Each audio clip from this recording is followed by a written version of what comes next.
Bismillahirrahmanirrahim. Assalamualaikum warahmatullahi wabarakatuh. Yang terhormat, selaku dosen mata kuliah Arsitektur Enterprise, Ibu Ade Fitria Lestari MKOM, dan teman-teman semuanya.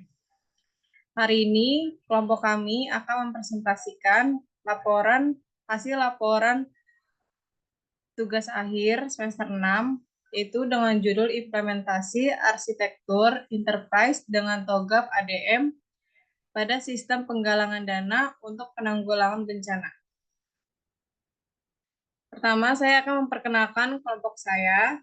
Yang pertama ada Mozadila Sabina, saya sendiri Andini Mutira Effendi, Hesti Septiani, Salesa Sauma, Elin Aziza, dan Hafia Musona.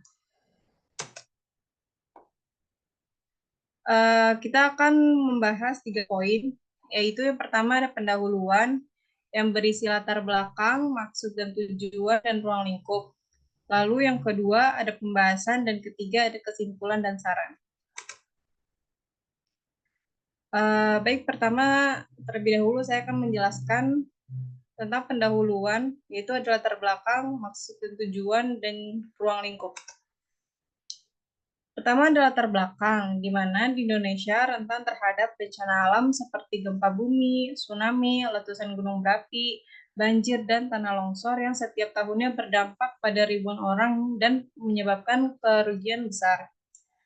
Bantuan cepat dan efisien sangat penting, namun koordinasi dan distribusi sering menjadi tantangan. Untuk mengatasi ini, website Sahabat Peduli akan menjadi platform penghubung donatur dan korban bencana, memastikan bantuan sampai tepat sasaran dengan cepat dan transparan. Pembangunan dan implementasi website ini akan menggunakan framework TOGAF ADM untuk merancang, merencanakan, mengimplementasikan, dan mengelola arsitektur, sehingga memastikan sistem penggalangan dana yang efektif dan efisien. Selanjutnya akan dijelaskan oleh Hesti Septiani. Baik, terima kasih Andini. Selanjutnya ada maksud dan tujuan. Yang pertama ada maksud. Maksud dari proyek ini adalah untuk membangun sebuah platform digital yang dapat digunakan untuk menggalang dana secara cepat dan efisien untuk membantu korban bencana alam di Indonesia. Website Sahabat Peduli akan menyediakan informasi yang akurat mengenai kebutuhan darurat dan memungkinkan masyarakat untuk memberikan bantuan finansial secara langsung dan terpercaya. Selanjutnya ada tujuan. Yang pertama, menyediakan platform penggalangan dana yang transparan, mengembangkan website yang menyediakan mekanisme penggalangan dana yang transparan dan akuntabel, sehingga donatur dapat melihat bagaimana dan di mana dana mereka digunakan. Kedua, memfasilitasi koordinasi bantuan yang efisien. Membangun sistem yang memungkinkan koordinasi yang lebih baik antara berbagai pihak yang terlibat dalam penanganan bencana, termasuk organisasi non-profit, pemerintah, dan relawan. Dan yang terakhir, menggunakan framework TOGAF ADM. Menerapkan framework TOGAF ADM untuk memastikan bahwa pengembangan dan implementasi arsitektur sistem penggalangan dana ini dilakukan secara terstruktur dan sesuai dengan kebutuhan. Next. Oke, selanjutnya ada ruang lingkup. Yang pertama, penelitian ini difokuskan pada implementasi sistem penggalangan dana untuk bencana alam di Indonesia. Hasil dan rekomendasi yang dihasilkan mungkin tidak sepenuhnya dapat diterapkan pada konteks penggalangan dana untuk tujuan lain atau di negara lain dengan regulasi dan karakteristik yang berbeda. Yang kedua, penelitian ini akan mendalam tentang penerapan TOGAF ADM sebagai kerangka kerja utama untuk pengembangan arsitektur sistem penggalangan dana. Kerangka kerja atau metode lain tidak akan dibahas secara mendetail. Dan yang ketiga, penelitian ini akan membahas aspek teknologi yang relevan dengan implementasi sistem penggalangan dana seperti keamanan data, integritas pembayaran, dan manajemen informasi. Next.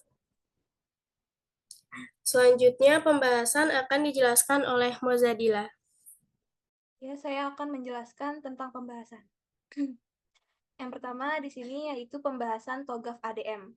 TOGAF ADM sendiri adalah singkatan dari The Open Group Architecture Framework Architecture Development Method. Adalah kerangka kerja untuk merancang, merencanakan, mengimplementasikan, dan mengelola arsitektur enterprise. Sedangkan ADM adalah metode yang sistematis dalam TOGAF untuk mengembangkan dan mengelola arsitektur enterprise. Proses dari ADM sendiri ada beberapa penerapan atau fase-fase. Yang pertama ada preliminary, lalu ada arsitektur vision, business arsitektur, information system arsitektur, teknologi arsitektur, opportunities and solution, migration planning, implementation governance, dan arsitektur change management. Lalu ada requirement management. Di preliminary phase ini merupakan tahap awal untuk persiapan perencanaan arsitektur enterprise. Tahap ini dilakukan agar proses pemodelan dapat terarah dengan baik. Seperti pada diagram berikut, di mana aktivitas utama adalah mengumpulkan informasi kebutuhan darurat, pengembangan website Sahabat Peduli, distribusi informasi kepada donatur, penyediaan informasi yang akurat. Lalu aktivitas pendukungnya yaitu ada pengadaan, manajemen sumber daya manusia, pengembangan teknologi, dan juga infrastruktur perusahaan. Next. Yang pertama di sini ada phase A, yaitu arsitektur vision yang tujuannya mengembangkan visi arsitektur yang jelas, mendapatkan persetujuan dari pemangku kepentingan. Selanjutnya akan dijelaskan oleh Sauma. Baik, terima kasih Mozadila. Di phase B, bisnis arsitektur, tujuan mengembangkan arsitektur bisnis yang mendukung website. Selanjutnya di sini ada use case di sini ada donatur. Donatur melakukan donasi, upload bukti donasi, melihat riwayat donasi, melihat laporan penyaluran dana donasi, login.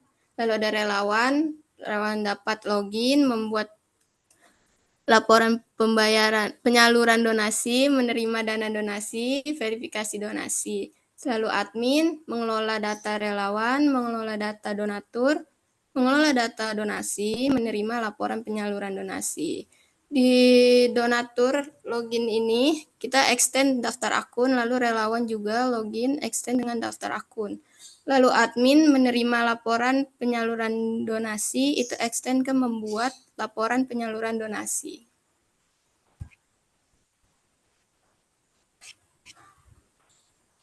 Lalu ini ada entity relationship diagram. Di sini ada admin, korban bencana memiliki lebih dari satu donasi, donatur bisa melakukan lebih dari satu donasi, admin mengelola lebih dari satu donasi, metode pembayaran hanya untuk mengelola satu donasi. Lalu lebih dari satu korban bencana memiliki lebih dari satu relawan. Lalu activity diagramnya untuk login, di sini user memulai masuk ke website, lalu sistem akan menampilkan form login. Lalu user memasukkan username and password. Lalu jika benar, ia akan menampilkan halaman utama atau home. Jika salah, ia akan kembali ke form login. Selesai. Selanjutnya ada activity diagram untuk transaksi donasi. Sini user memulai, pilih menu donasi, lalu sistem menampilkan program donasi. Lalu user memilih program donasi, lalu user memasukkan jumlah donasi, lalu pilih metode pembayaran, lalu sistem memproses pembayaran dan konfirmasi. Lalu user menerima bukti transaksi. Selesai. Selanjutnya akan dijelaskan oleh Elin Aziza. Selanjutnya ada fase C, yaitu Information System Architecture. Yang pertama ada data arsitektur yang bertujuan untuk mengembangkan arsitektur data yang mendukung proses bisnis. Yang kedua ada Application Architecture, bertujuan untuk mengembangkan arsitektur aplikasi yang mendukung proses bisnis dan data. Selanjutnya ada fase D, teknologi arsitektur, bertujuan untuk mengembangkan arsitektur teknologi yang mendukung aplikasi dan data. Selanjutnya ada fase E, yaitu opportunities and solution, bertujuan untuk mengidentifikasi solusi teknis dan peluang peningkatan. Lalu ada fase F, migration planning, bertujuan untuk merencanakan transisi dari arsitektur saat ini ke arsitektur yang baru. Fase G, implementation governance, bertujuan untuk memastikan bahwa implementasi sesuai dengan rencana arsitektur. Lalu ada fase H, yaitu arsitektur change management, bertujuan untuk mengelola perubahan dalam arsitektur. Lalu ada requirement management, bertujuan untuk mengelola kebutuhan arsitektur selama seluruh siklus ADM. Di sini ada form login, lalu ada regris. Di tampilan home ini terdapat headline, lalu ada call to action di mana tombol untuk memulai mendonasikan dana, lalu ada update terbaru tentang info berita terkini dan beberapa pilihan donasi. Lalu lanjut ke page galangan dana. Di sini melihat ada beberapa pilihan berita atau bencana alam yang dimana kita bisa memilih mana yang kita ingin bantu donasi. Lalu ada page donasi. Di sini terdapat deskripsi berita atau bencana termasuk tujuan, sasaran, dan kebutuhan dana. Baik, sekarang kita masuk ke kesimpulan dan saran. Kesimpulan pada laporan kami ini adalah penerapan arsitektur enterprise menggunakan kerangka kerja TOGAF ADM atau The Point Group Architecture Framework, Architecture Development Method, dapat secara signifikan meningkatkan koordinasi dan efisiensi dalam sistem penggalangan dana untuk menanggulangan bencana. Pendekatan ini memastikan bahwa semua komponen sistem terintegrasi dengan baik dan selaras dengan kebutuhan bisnis serta teknologi organisasi. Hasilnya, organisasi dapat merespon situasi bencana dengan lebih cepat dan efektif, memaksimalkan dampak positif dari penggalangan dana serta mengoptimalkan penggunaan sumber daya yang ada. Kemudian ada saran. Kita memiliki 3 poin saran. Yang pertama yaitu ada evaluasi dan pembaruan berskala terhadap kinerja dan efektivitas website Sahabat Peduli sangat penting. Pembaruan arsitektur dan fitur sesuai dengan perkembangan teknologi dan perubahan kebutuhan masyarakat harus dilakukan secara teratur. Lalu poin kedua, yaitu mengingat sensitivitas data yang dikelola. Tingkatkan terus-menerus keamanan sistem, implementasikan protokol keamanan terbaru, dan lakukan audit keamanan secara berkala untuk menjaga integritas dan kepercayaan pengguna. Yang terakhir, poin 3, website Sahabat Peduli diharapkan dapat menjadi platform yang efektif dan efisien dalam mendukung upaya penanggulangan bencana di Indonesia, serta memastikan keberlanjutan dan keberhasilan jangka panjang. Sekian presentasi dari kelompok kami. Kurang lebihnya mohon maaf. Wassalamualaikum warahmatullahi wabarakatuh.